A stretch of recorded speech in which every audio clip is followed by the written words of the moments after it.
मंडळी, लवकर जायचं म्हणून उपाशी तापाशीच निघालो होतो. खाली पेट मेरे दिमाग की बत्ती नाही चलती असं सांगून आप्पा शेटला मी पहिलीच चेतावणी दिली होती.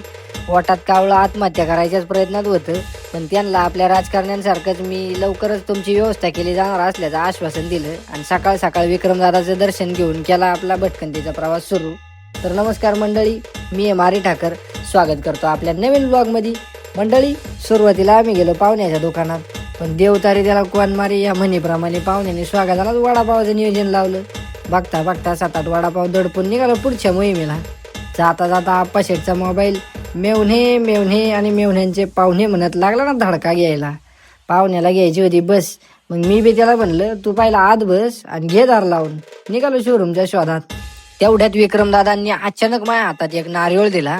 मला वाटलं आपल्या सुपरहिट ब्लॉग बद्दल माझा सन्मान करायचा आहे, पण त्यांनी माझ्या आशावर पाणी फेरलं. नारळाला तर गंगा स्नानासाठी सोडायचं सांगितलं.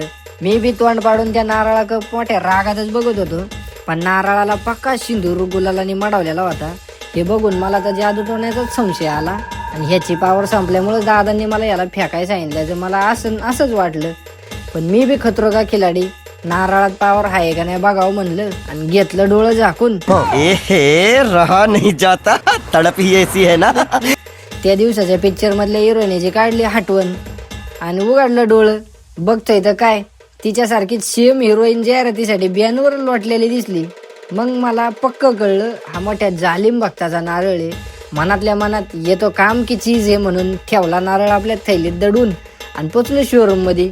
शोरूमच्या मंगलमय दालनात प्रवेश करणार तेवढ्याच शोरूम एक हाती सत्ता ठेवणाऱ्या काकांनी घोडा घातला. इधर क्या काम म्हणून आमची कचून चौकशी करायला सुरुवात केली, पण आमचा नेम चुकीच्या जाग्यावर लागल्याची त्यांनी खडानखडा माहिती दिली. आम्ही बी आमचा मोर्चा वळवला आणि निघालो दुसरीकडं. तेवढ्यात आपलं वजन लय वाढलंय, ते कमी करायसाठी पोटात जरा भर टाकायसाठी आपण निर्धार केला आणि तातडीने बाजूने चाललेल्या चनालेलो गाडीला आवाज दिला. तो बी आमच्यासारखा बकर शोधीतच होता. आमचा आवाज ऐकून गाडी थांबन ह्या हिशोबाने त्याने त्याच्या ट्रेनच्या चैनीलाच टाकला. कारा आवाज करून रेल्वेच्या मुंडक्यावर बसला आणि चवीनुसार थोडाफार मीठ लावून 10-12 वाटानं फुटाने एका कागदाची बॉबी करून टेकवलं आमच्या हातात. वस्तू हातात पडल्या पडल्या आप्पा शेटने त्यांच्या धारदार दातांनी त्या वाटाने फुटाण्यावर केली वार करायला सुरुवात. तेवढ्याच विक्रमदादांनी पोटात जोरदार हल्लाबोल सुरू असल्याची जोरात केकाळी ठोकली. आम्ही बी काय त्यांना हॉस्पिटलमध्ये भरती केलं, पण एवढं पोट दुखत आहे तरी बी प्रसिद्धीचा मोह त्यांना काय आवराना. चोरट्या नजरेने ब्लॉग मध्ये डोकवीत होतं. डॉक्टरने नेलं आतमध्ये त्यांना आणि तपासणी करून नेमकं कोणत्या बाजूला वाटा नाही आणि कोणत्या बाजूला फुटा नाही हे सगळं खडा सांगितलं. त्यांनी तर खाल्लं फक्त 2 दाणं, पण गोळ्या पाक्या किलोभर दिल्या होत्या.